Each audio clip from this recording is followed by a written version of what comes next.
Okay, well, Juan Carlos Ferrero has seen it all.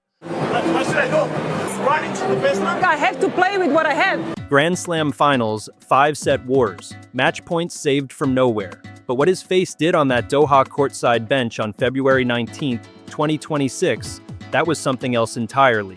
That was a man watching something he couldn't protect his player from. And then Alcaraz turned to that bench, looked his coach dead in the eye, and said it, ATP rules are always shit.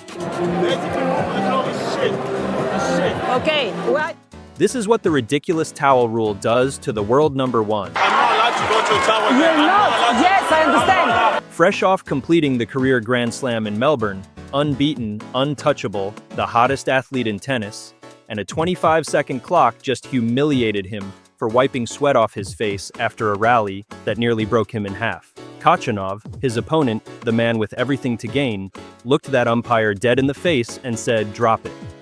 Maria Cicak didn't even blink. That's when the coaching box explodes. Not with words, but with the kind of fury that tells you everything. Because when a ridiculous towel rule strips your world number one of basic dignity in front of thousands, there's nothing a coach can do but feel it. And Alcaraz makes sure the whole world feels it too, and this is exactly where it gets ugly.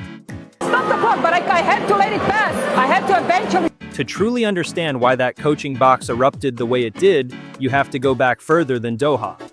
Further than the match, further than February 19, 2026. Because what happened in that Qatar Open quarterfinal didn't come from nowhere. It came from a rule change that the ATP quietly introduced during the COVID pandemic and never bothered to fix when the world went back to normal. Before the pandemic, ball kids handed towels directly to players between points.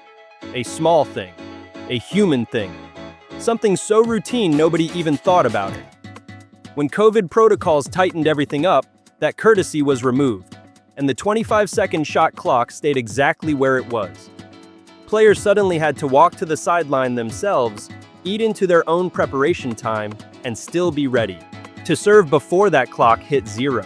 The ATP adjusted the logistics. The ATP never adjusted the time, and that silent contradiction has been sitting inside professional tennis ever since, waiting for exactly the kind of moment Doha delivered. For Alcaraz specifically, this wasn't a surprise ambush. Queen's Club, 2025, a grueling 3-hour second-round battle against Jaume Munar. Same violation, same frustration. His words after that match were careful, almost restrained. The ATP needed to be more flexible, players deserved a little more room after exhausting points. Fast forward to the Japan Open last September, and that restraint had completely evaporated. Another long rally, another clock, another umpire, and this time Alcaraz told them straight to their face they had never played tennis in their life.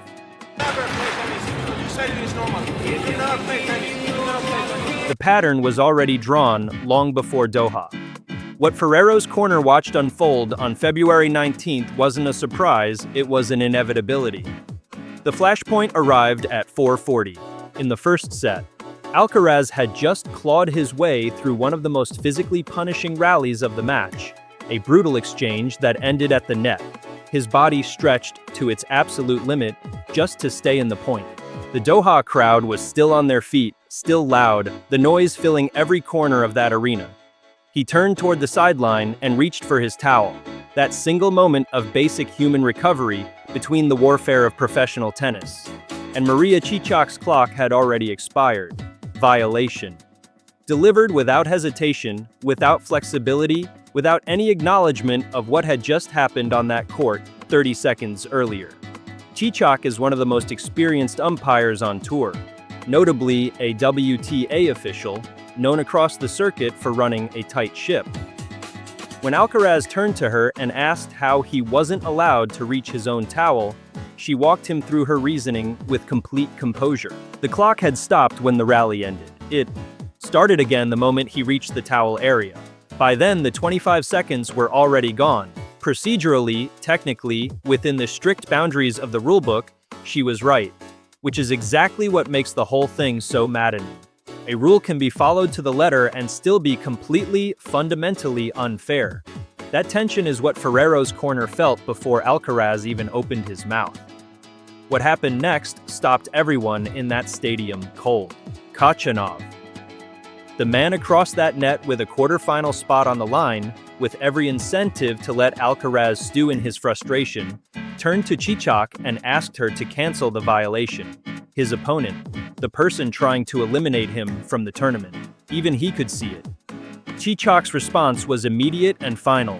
She couldn't cancel it. The decision stood, and in that single exchange, the last argument in favor of the ruling collapsed completely. Because when the player being wronged and the player doing the wronging are standing on the same side of the argument, the system has failed everyone in the building.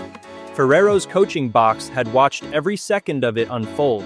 The rally, the desperate reach, the clock expiring, Khachanov's plea, Cicak's refusal.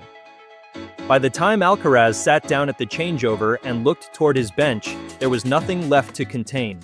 He turned to that corner and said exactly what was on his mind. The ATP rules are always shit. They're shit. Cicak acknowledged it with almost eerie calm, telling him she thought they'd gotten the point. Alcaraz kept going, asking her sarcastically what he was supposed to do next time. Sprint to the baseline before the rally even ended. The coaching box didn't need to say a word. Every face in that corner carried the weight of watching their player get pushed to a breaking point by something so avoidable, so fixable, that the silence from the ATP on the matter feels almost deliberate. Alcaraz won the match 6-7, 3, 6-4, 6-3. He then went on to dismantle Arthur Fils 6-2, 6-1 in under an hour to claim the entire Qatar Open title, dropping just one set all week. But winning didn't dissolve what happened in that first set, and he made sure of it. Speaking to Spanish media after the Khachanov victory, he laid out his case with the kind of measured fury that lands harder than any outburst. The time rule was absurd. After a demanding point finishing at the net, sprinting to his towel, he had practically no time left. The crowd was still cheering when the clock ran out. He looked at it with 3 or 4 seconds remaining and still couldn't get ready in time. Then came the argument that reframes this entire conversation. The ATP wants to grow its audience, attract new fans, broaden the reach of the sport. But if players aren't given the room to recover between points and perform at their peak, everything moves too fast, the crowd can't connect, and the spectacle the ATP is trying to sell quietly suffocates itself. He isn't alone in thinking it. Tsitsipas has raised it. Medvedev has raised it. The difference is none of them had Ferrero's coaching box exploding behind them, none of them had their own opponent fighting their corner, and none of them were the reigning career Grand Slam champion calling the rulebook shit on camera with the entire tennis world watching. The ATP has offered no response, no review, no acknowledgement that the greatest player in the sport just publicly dismantled one of their core rules with verified facts, genuine frustration, and an argument nobody in that organization has managed to answer. The clock is still set at 25 seconds. The towels are still on the sideline, and the next flashpoint is already coming. Carlos Alcaraz didn't just lose his temper in Doha. He voiced out loud what every player in that locker room has been thinking for years, and did it with Ferrero's corner exploding behind him, his opponent fighting his battle for him, and an umpire who wouldn't move an inch. That is not a meltdown. That is a man who has been pushed past the point of diplomatic patience by a rule that was broken long before February 19, 2026 ever arrived. The ATP wants entertainment. They want packed arenas and global audiences and the kind of moments that make casual fans fall in love with tennis. But you cannot build that product while humiliating your own world number one over a towel. Something has to give. And if Doha proved anything, it's that the players have already decided they're done staying quiet about it. So here's the question we're leaving you with. Is the ATP actually listening? Or does it take another Alcaraz breaking down on camera before anything changes? Drop your answer in the comments. And if this opened your eyes to something the mainstream coverage completely missed, you already know what to do.